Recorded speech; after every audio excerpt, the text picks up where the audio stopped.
Kak Lina, kalau dapat jawab boleh ambil satu. Orang Melayu kita tak cakap lapar tapi cakap apa? Apa? Lapak. Hela. Buluh. Boleh pilih. Apa pula kata dia? Pula nanya apa? Okey, Manjang. Ya. Kalau dapat jawab boleh pilih ya. Orang Melayu kita tak cakap malas, cakap apa? Manai. Ya, Manai. Boleh pilih. Okey. Ini aja. Ya, betul. Kali ini kalau dapat jawab boleh pilih. Apa tu? Orang Melayu kita tak cakap iya tapi Iya. oh. Boleh pilih. Oh, bismillah. Ni. Orang Melayu kita tak cakap kotor tapi Kotor.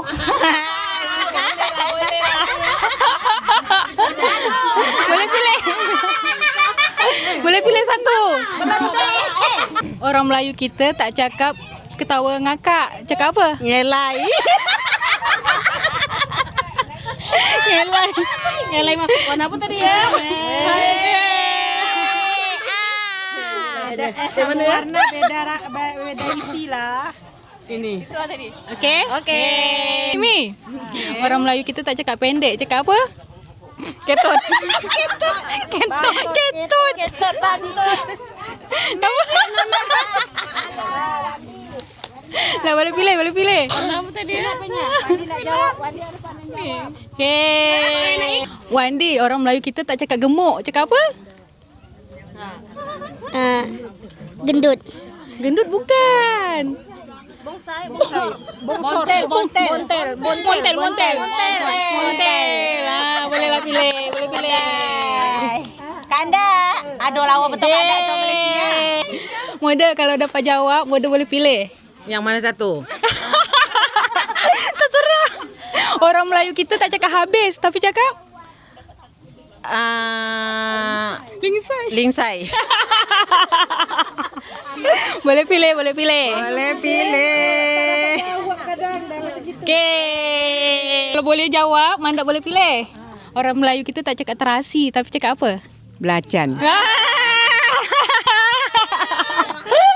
Boleh pilih.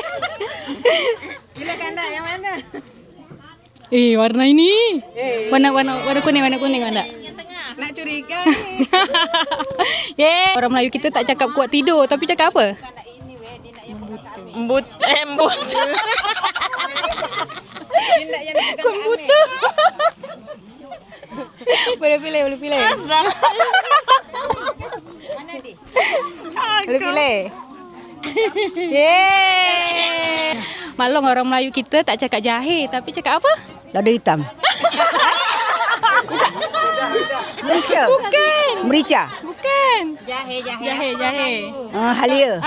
Betul. Halia putih. Halia. Boleh pilih.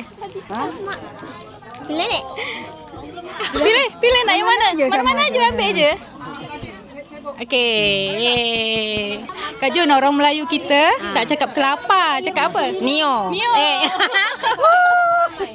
Betul. Boleh pilih. Nio yang ungu. Yeay.